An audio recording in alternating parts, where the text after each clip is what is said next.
Good morning everyone and welcome back to my channel Devjani's World and welcome to my another YouTube vlog। দেখতেই পাচ্ছ আজকের caption দেখে তোমরা বুঝেই গেছো যে আজকে আমি ভিডিওটা কী নিয়ে হতে চলেছে।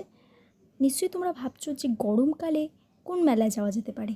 এটা ছিল বরানগরের সিথির মোড়ে চৈত্র মেলা। এই মেলাটা চৈত্র মাসে শুরু হয় এবং বৈশাখ মাসের প্রথম অবধি অর্থাৎ এক মাস ব্যাপী এই মেলাটা চলে। আমরা দোলের আগের দিন অর্থাৎ 24শে মার্চ 4 বান্ধবী মিলে বেরিয়ে পড়েছিলাম মেলা দেখতে।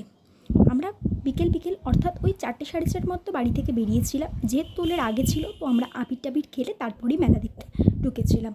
তো গিয়েই আমরা প্রথমে দেখি অনেক দোকানই খোলেনি, কিন্তু কিছু কিছু দোকান খোলা ছিল। তো আমরা একটু অপেক্ষা করে গিয়েছিলাম, আস্তে আস্তে সমস্ত মেলাটা ঘুরে দেখছিলাম। তো ফার্স্টে মেলায় অনেক দোকান ছিল, সেখান থেকে আমরা টুকিটাকি অনেক কিছু কিনেছিলাম। তারপরে আমরা ঢুকেছিলাম এই বাংলার হস্তশিল্প লেখা একটি দোকানে। এই দোকানটা সত্যি দেখার মতো ছিল। তার আগে একটু নিজেরও কিছু ক্লিপিংস তোমাদের সাথে শেয়ার করছি, তোমরা দেখো। বিকেল ছিল, অতটা সন্ধে হয়নি, অর্থাৎ দিনের আলো ছিল, তাই কিছু নিজের ভিডিও শ্যুট করেছিলাম, তোমাদের সাথে শেয়ার করছি। দেখো, নিশ্চয়ই ভালো লাগবে। তো আবির মেখে দেখছোই মুখটা কী হয়ে গিয়েছে। তো আমরা 4 বান্ধবী প্রথমেই বললাম যে একটু আবির খেলে নিয়েছিলাম এবং ফটোশ্যুট করেছি। এতেই আমাদের প্রায় অনেকটা সময় চলে গেছিলো। তো আমরা 5টা সাড়ে 5টার মধ্যে মেলায় ঢুকেছিলাম। তো ফার্স্টেই আমি তোমাদেরকে দেখাচ্ছি অনেক দোকান। আর দেখো, সেটা যেহেতু দোল পূর্ণিমার আগের দিন ছিল, সে কারণে চাঁদটা কি সুন্দর লাগছিল। তখনও সন্ধে হয়নি, তাও চাঁদটা খুব সুন্দর দেখতে লাগছিল। তো আমরা এই বাংলার হস্তশিল্প দোকানটাতে ঢুকেছিলাম। দোকানে অপূর্ব সুন্দর সুন্দর জিনিস ছিল, সেটা দেখাবো। তার আগে দেখো, এখানে পাশে এই দোকানটাতে ব্লাউজের কালেকশন খুব সুন্দর ছিল। আমার এক বান্ধবী এখান থেকে অনেক ব্লাউজ কিনেছিল আগের বছর, তো সে তাও দেখেছিল। এই দোকানকার অনেক কালেকশন ছিল আর খুব সুন্দর হাওয়া দিচ্ছিল, যার জন্য খুব সুন্দর অনুভব হচ্ছিল।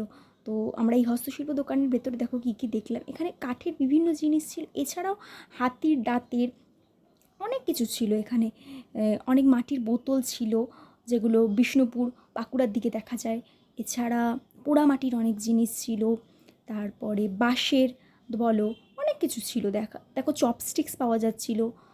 এছাড়া এখানে সূক্ষ্ম কারুকার্য করাও অনেক জিনিস ছিল, অনেক শোপিস ছিল, সাথে অনেক ফটো ফ্রেম ছিল, সেগুলোর মধ্যে হাতের কারুকার্য করা। এই হচ্ছে আমার এক বান্ধবী, সাথে আরেক বান্ধবী যে মোবাইল নিয়ে ব্যস্ত, আর একজন তো এখানকার সুন্দর সুন্দর এই হস্তশিল্পের জিনিস দেখতেই ব্যস্ত ছিল। আর আমি তার ফাঁকে একটু ভিডিও শ্যুট করে নিচ্ছিলাম। দেখো এখানে কত ধরনের চপস্টিকের কালেকশন।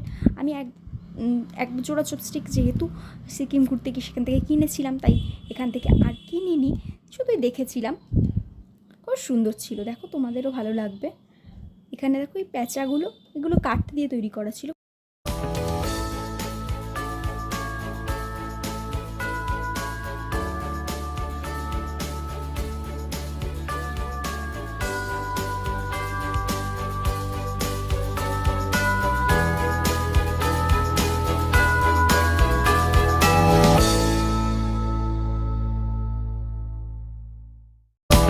মেলাটা ঘুরে সামনে একটা সেলফি জোন মতো করেছিল, সেখানে আমরা সেলফি তুলে আমরা বেরিয়ে পড়েছিলাম মেলা থেকে। প্রথমে ভেবেছিলাম মেলাতেই খাবো, কিন্তু অনেক দোকানই খোলেনি, কারণ 6টা সাড়ে 6টার মধ্যে আমরা বেরিয়ে পড়েছি।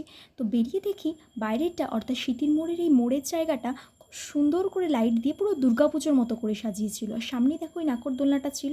আমরা ভয় পাই বলে নাকরদোলনায় চড়িনি, কিন্তু অনেকেই সেখানে চড়ছিল। গাছ টাছের মধ্যেও লাইট দিয়েছিল, পুরো দুর্গাপুজোর মতোই ফিলিংস আসছিল। ব্যাস, তারপরে আমরা এখান থেকে সামনে এখানে একটা ক্যাফে রয়েছিল, আড্ডা হোলি ক্যাফে বলে, সেই ক্যাফেতে চলে যাই। ওখানেই আমরা সেদিনের ইভিনিং স্ন্যাক্সটা খেয়েছিলাম। আমরা অর্ডার করেছিলাম ভেজ কর্ন পিৎজা আর চিকেন পপকর্ন। সেটা খেয়ে আস্তে ধীরে গল্পগুজব করে আমরা বাড়ির উদ্দেশ্যে রওনা হই। তো আমার ভিডিওটা যদি তোমাদের ভালো লেগে থাকে, লাইক কমেন্ট শেয়ার ও চ্যানেলটাকে অবশ্যই সাবস্ক্রাইব করে দিও।